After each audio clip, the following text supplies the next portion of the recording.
प्रणाम। आज दक्षिण्या तत्व गुरु के साथ आज की सुबह, आज है 23 तारीख, 24 तारीख है। आज कृष्णांश चालिया का दूसरा दिन है।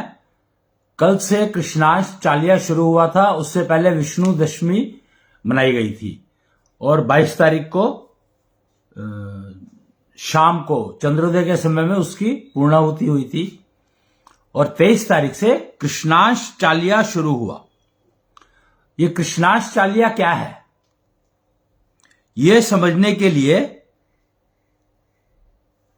कृष्णांश को समझना पड़ेगा कि कृष्णांश कौन। तो कृष्णांश जो है वो है हवा की ऊर्जा। कहते हैं कण कण में भगवान। तो कण कण में भगवान होने का मतलब क्या है? क्या कण कण में भगवान हो सकते हैं? तो कण कण में भगवान होने का मतलब है कि ऊर्जा, एक शब्द है ऊर्जा, जिसको आप समझ सकते हो एनर्जी। तो एनर्जी तो हर कण में होती है। अच्छा, यहां पे एक बहुत इंपॉर्टेंट इंफॉर्मेशन मैं देना चाहूंगा। कण किसको कहते हैं? कण जो है वो कण कहा किसको गया है?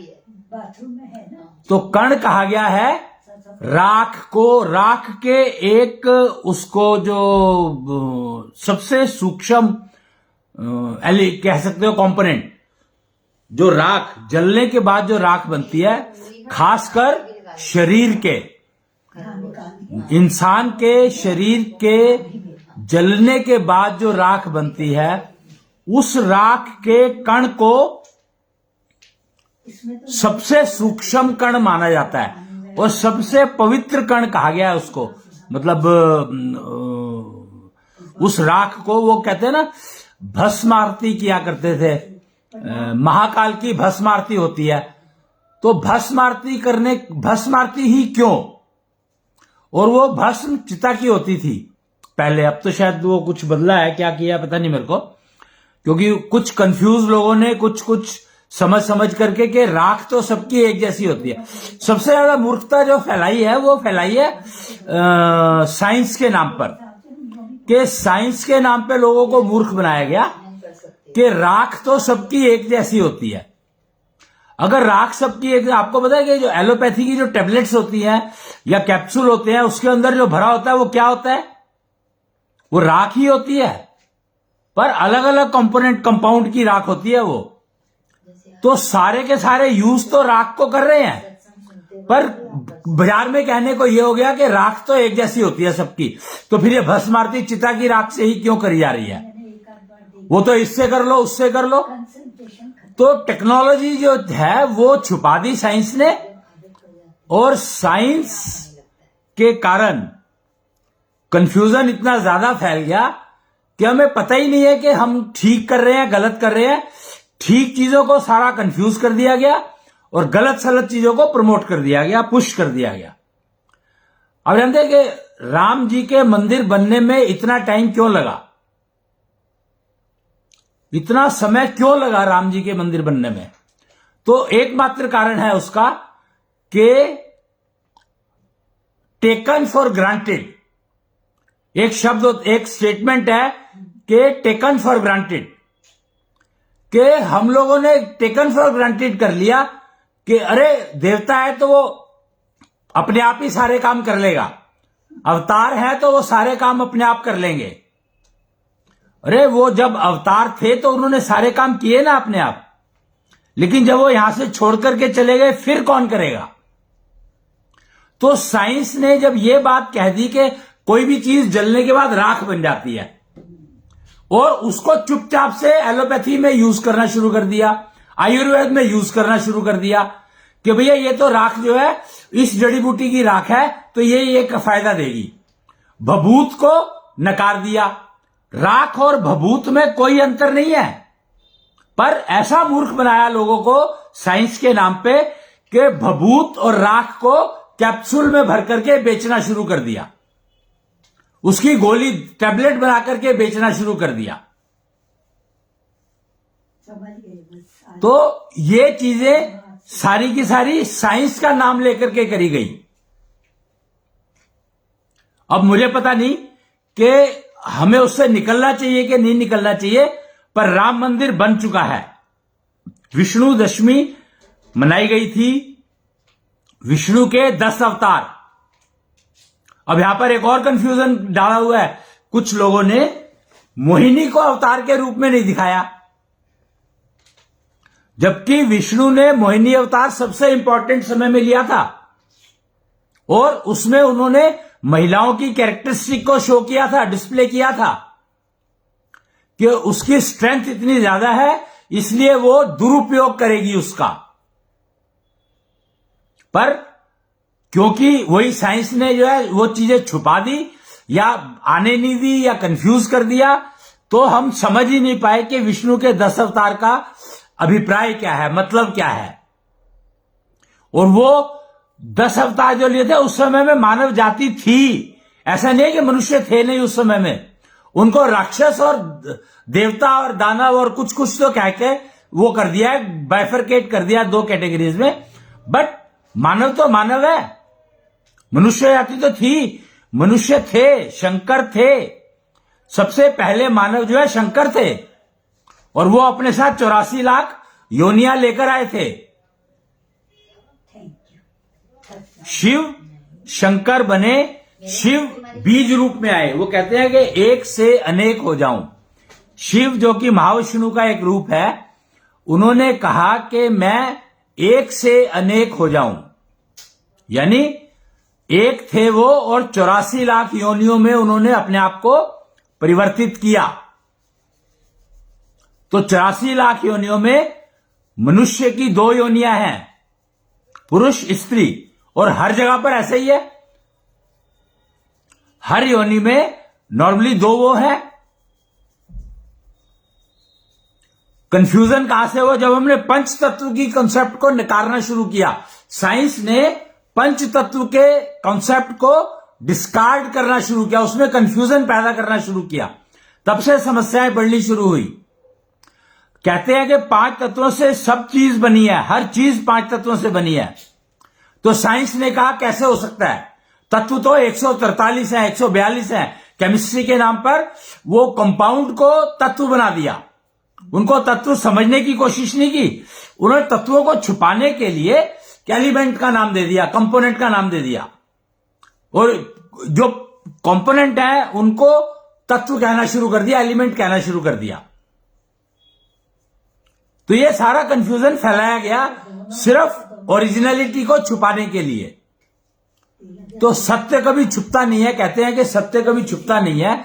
और ये राम मंदिर के बनने से ये तथ्य साबित हो गया। और स्पेशली राम मंदिर जब बना था, आना था, स्थापना होनी थी, जब प्राण प्रतिष्ठा होनी थी, उससे पहले विष्णु दशमी मनाई गई।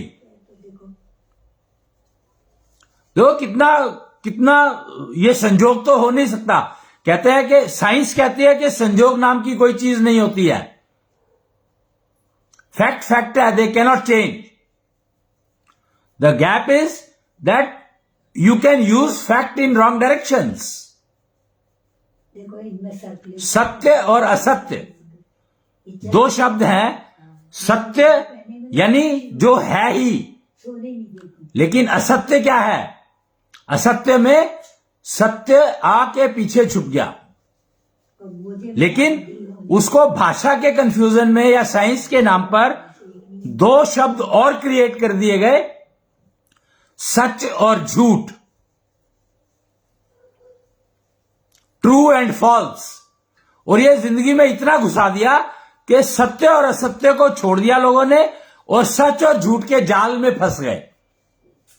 और पूरी की पूरी लाइफ, ह्यूमन बर्थ जो कि इतना वंडरफुल सिस्टम बना था, उसका डिटीरियोरेशन शुरू हो गया और क्राइम बढ़ने लगा। अब देखो, रामायण काल की बात करते हैं तो क्या उस समय में क्राइम था? हम सत्युग की बात करते हैं तो क्या उस समय में क्राइम था? या मेरे ख्याल से क्राइम कहते किसको है? क्या सजा देना, अपराधी को सजा देना क्राइम है?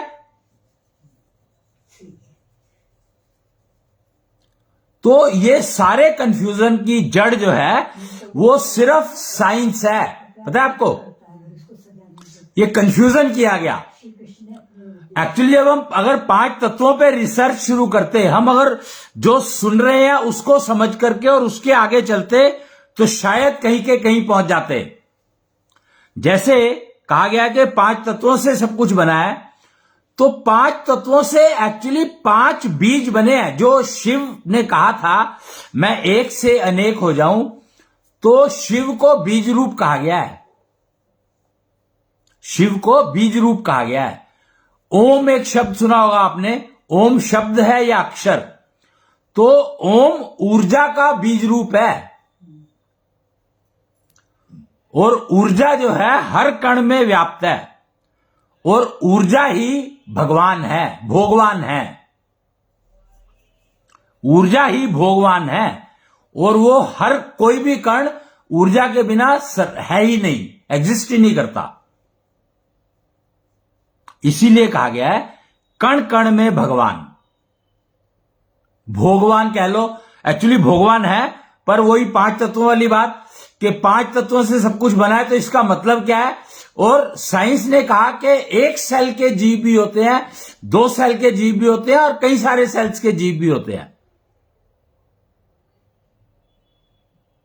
और वो सेल शब्द डाल के सारा कंफ्यूजन क्रिएट कर दिया कि बीज को समझा ही नहीं किसी ने। 5 तरह के बीज होते हैं, और हर बीज 5 तत्वों से बना है। और जो प्राणी बनते हैं, जो योनियां बनती हैं, वो 5 बीजों से बनती है। एक बीज से भी बन सकती है, जिसको एक सेल का प्राणी कहा गया है, वो एक बीज से बनता है। और जिसको मनुष्य कहा गया है, यानी सर्वोत्तम श्रेणी का प्राणी कहा गया है, तो वो 5 बीज से बनता है।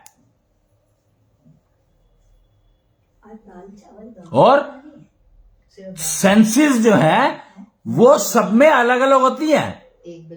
जैसे कहते हैं कि सांप की, नाग की, सांप की जो सुनने की क्षमता है वो बहुत स्ट्रांग होती है, सुनने की, हियरिंग। ऐसे ही कुत्तों की जो वो एक स्मेल, सूंघने की जो क्षमता है वो बहुत स्ट्रांग होती है। तो 5 सेंसेस, तो फर्क क्या हुआ, मनुष्य की 5 सेंसेस बहुत स्ट्रांग वो होती हैं, फंक्शनल होती हैं। बाकी सारी योनियों में प्रॉब्लम, फर्क यही है कि बाकी सारी योनियों में सेंसेस जो है वो फर्क पड़ता चला जाता है। यानी किसी की एक सेंस स्ट्रांग होगी, किसी की कोई एक सेंस स्ट्रांग होगी, किसी की कोई एक सेंस स्ट्रांग होगी, लेकिन मनुष्य की सारी सेंसेस स्ट्रांग होती हैं, जीवित होती हैं, फंक्शनल होती हैं। इसीलिए मनुष्य को फ्री विल दी गई है। इसीलिए मनुष्य को फ्री विल दी गई है, और बाकी योनियों में फ्री विल नहीं होती है। एक ही चीज मिसिंग है बाकी योनियों में, कि उनमें फ्री विल नहीं होती है। सिर्फ मनुष्य जाति में, मनुष्य योनि में फ्री विल होती है। और फ्री विल का उपयोग आप तभी कर सकते हो जब आपकी सेंसेस ठीक चल रहे। कहते हैं ना कि यार फ्री विल नहीं देनी चाहिए थी। पता है, साइंस के नाम पर लोगों ने ये कहा कि ये मनुष्य, एस्ट्रोलॉजर से डिस्कशन होता है ना, एस्ट्रोलॉजर्स को ज्यादा पता है इन बारों में, फ्री विल के बारे में। तो कहते हैं कि यार फ्री विल, एस्ट्रोलॉजर्स कहते हैं ये बात कि फ्री विल नहीं होनी चाहिए थी। फ्री विल ने ही सबसे ज्यादा नुकसान किया मनुष्य का। तो बजाय इसके कि फ्री विल एक बिल्ट इन पैरामीटर है तुम्हारा, तो उसका सदुपयोग करना सीखो। यह बात तो कही नहीं, यह बात कहनी शुरू कर दी कि फ्री विल नहीं देनी चाहिए थी। अब बताओ कि जो चीज प्रकृति दे रही है, नेचर दे रही है, या क्रिएटर ने दी है, उसको तुम कैसे मना कर सकते हो? वो तो तुम्हें बिल्ट इन मिलेगी ही मिलेगी, पैदा होते ही मिलेगी। मनुष्य रूप में पैदा होना बंद कर दो, नहीं मिलेगी। तो एक स्टेटमेंट आ गया मार्केट में, man is a social animal. अब सोचो कि क्या man is a social animal, is this a valid statement? तो हमने ह्यूमन बर्थ को ही एनिमल बना दिया, एक और एनिमल बना दिया। 84 लाख योनियों में सिर्फ 2 योनियां थी मनुष्य योनियां, और उनको भी हमने एनिमल बना दिया।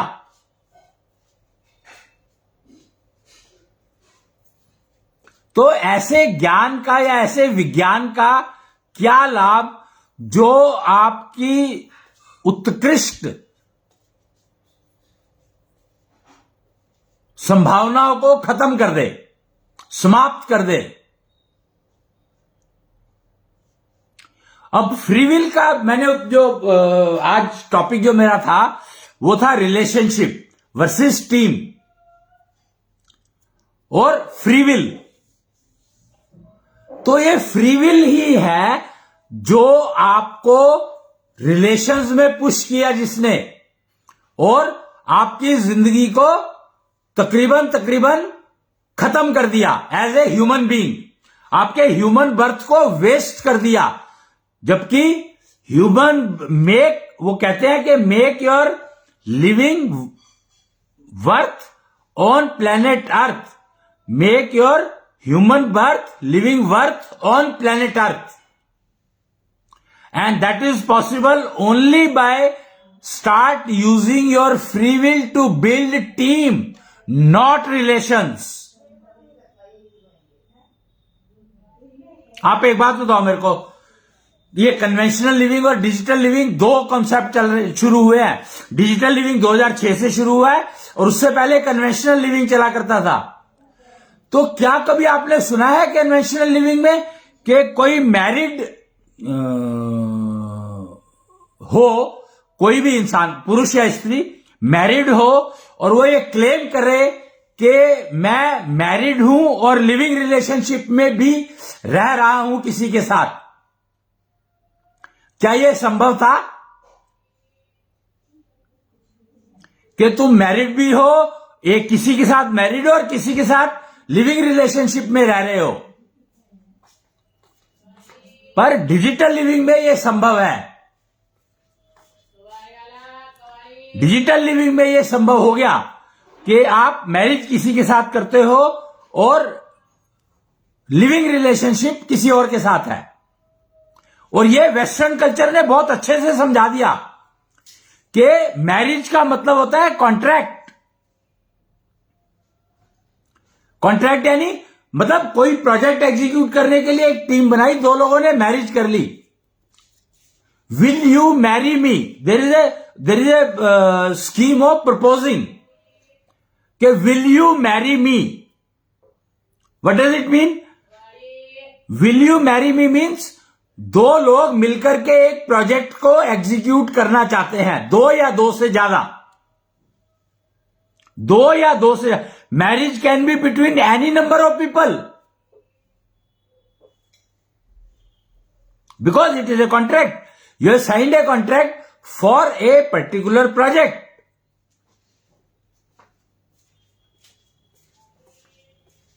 So the reason why that is more better than making relationship and living in hell, कि मैरिज मैंने की है किसी प्रोजेक्ट के लिए और लिविंग रिलेशनशिप में I am living because I am happy there. Living relationship का मतलब समझो यहां पर आप कि living relationship is by choice and marriage is by project.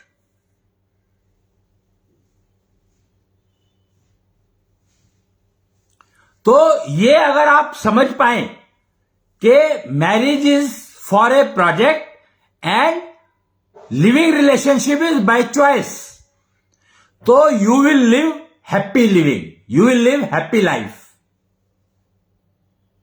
So happiness if you want in your life, then try to learn to live as team, not as relative.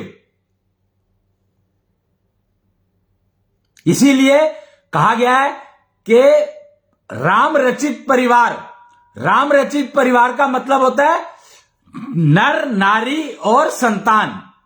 नर नारी मिलते हैं संतान के लिए, भरत शकुंतला, वो स्टोरी को आप समझो। गंधर्व विवाह, लिव इन रिलेशनशिप इज गंधर्व विवाह,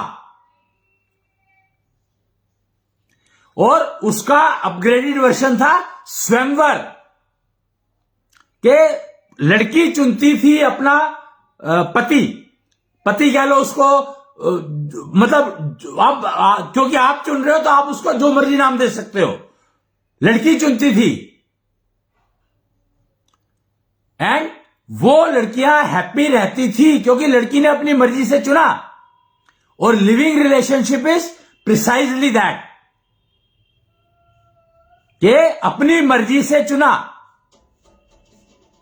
इसीलिए लिव इन रिलेशनशिप में females are much more happier then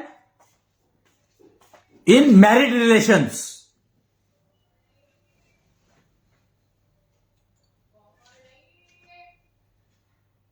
Because live-in relationship, when you are, then you always try to maintain yourself.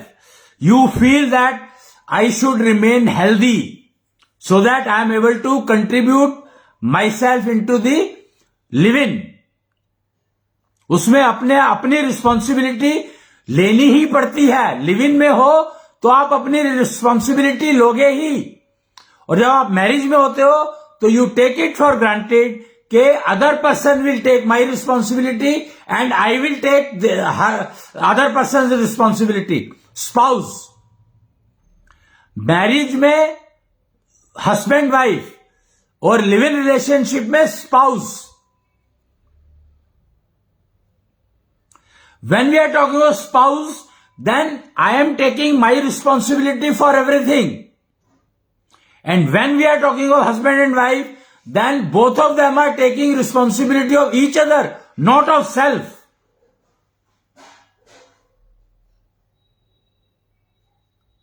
These are the key problems of marriage. Marriage, if you do, then you never become a team. But if you are in live-in relationship, then you will try to remain in team ever.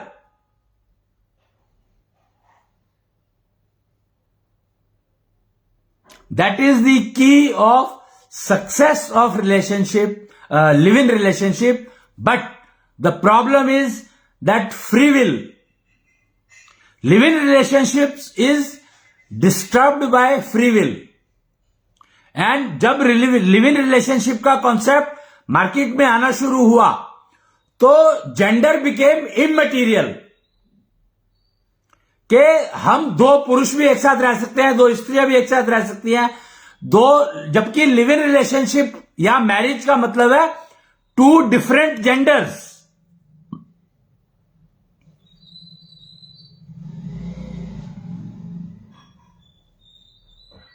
So free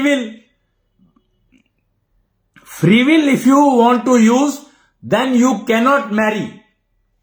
अगर तुम marriage करते हो तो आप अपनी free will का use करना पड़ता है, पर कर नहीं सकते। तो कहीं करते हो कहीं नहीं करते हो, और जहां नहीं करते हो वहां नुकसान, और जहां करते हो वहां नुकसान। इसीलिए आज की तारीख में अगर मैं कहूं तो more than 99.99% marriages are in hell. Why? अभी तो लड़कियों ने मैरिज करने को मना करना शुरू कर चुकी हैं already.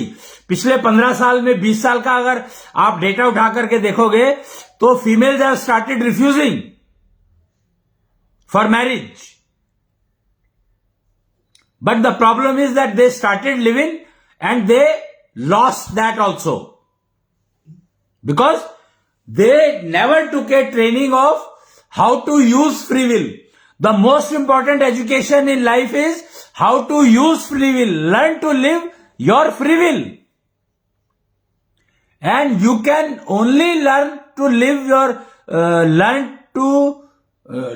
you can only learn how to use your free will if you know your 3 maps given by nature to you when you take birth. 3 maps are given to each individual. 3 maps. ASHO map, most important. It is placed, it is mapped, it is printed on your nabhi, navel.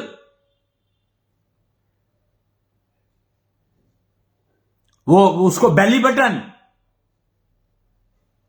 Then second is your life map. It is printed on your heartbeat, heart. And third is your destiny map, which is printed on your palm. Destiny map showing what is your physical wealth. Life map is showing what is your mental wealth. And ASHO map is showing what is your spiritual wealth. 3 kind of wealth. One is born with: physical wealth, mental wealth, and spiritual wealth. Spiritual wealth is reflected in ASHO map. Mental wealth is reflected in heartbeat. And destiny map is reflected in physical wealth map is reflected on your palm. 3 maps you are born with and reflecting the hidden treasure of your life, whole life. And you have to use your free will according to your all the 3 maps. All the 3. Free will के लिए तुम्हें तीनों maps का पता होना जरूरी है और उसका यूज आना जरूरी है, समझ आना पाना जरूरी है. और ये सबका अपना अपना होता है, इंडिविजुअल. इसीलिए मैरिजेस फेल होती हैं कि फ्री विल का नहीं पता है, वो मिसयूज होती रहती है बार बार. Team building. So live in relationships are much much better compare to married life, provided you know your 3 wealths. Best, you know your 3 wealths and you know how to use free will. Free will is a very important factor each one is born with. समझ लेना इस बात को. सो आपने जो गलती करी उसको छोड़ो और अपने बच्चों को कम से कम ये बताओ कि भैया ये 3 चीजें समझ लो, सीख लो. Never marry. Never marry. Marry only Krishnansh. Krishnansh means energy, ऊर्जा. ओम. ओम के साथ विवाह कर लो. लड़की अगर पैदा होती है तो ओम के साथ विवाह कर ले. लड़का अगर पैदा होता है तो ओम को अपना ले. और ओम जो है, actually Om is a kind of energy release by sun and moon. You cannot release Om. You cannot release Om.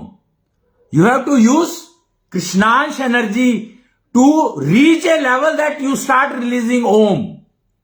Start releasing Om का मतलब क्या है कि आपके अंदर इतना तेज आ जाता, सूर्य की तरह से तेज आ जाता है, चंद्रमा की शीतलता आ जाती है. तो आप समझो कि आप किसी को कुछ देने लायक हो गए. और यह तभी संभव है जब आप अपनी फ्री विल का उपयोग करना सीख लोगे. मैं तो आज कहता हूं, throw away your marriage, convert that marriage into live in relationship. We have a program called Nishchal, upgradation of your marriage to Nishchal marriage. Live-in relationship is called actually Nishchal Vivah. Nishchal Vivah में आप जो है अपनी marriage को upgrade कर लो. तो convert, shift it to निश्चल marriage, live in relationship. Upgrade your marriage to live-in relationship if you really want to make your life enjoyable. Actually, pleasure. The marriage can give you maybe enjoyment sometime, once in a while. But if you want pleasure in life, pleasure, then you have to shift to live-in relationship. There is no other alternative. There is no other choice. Pleasure you can get only in live-in relationship, provided you are well aware of how to use your free will, when to use your free will, in which direction. You are able to choose right direction to use your free will to execute a decision which you have taken on your thought.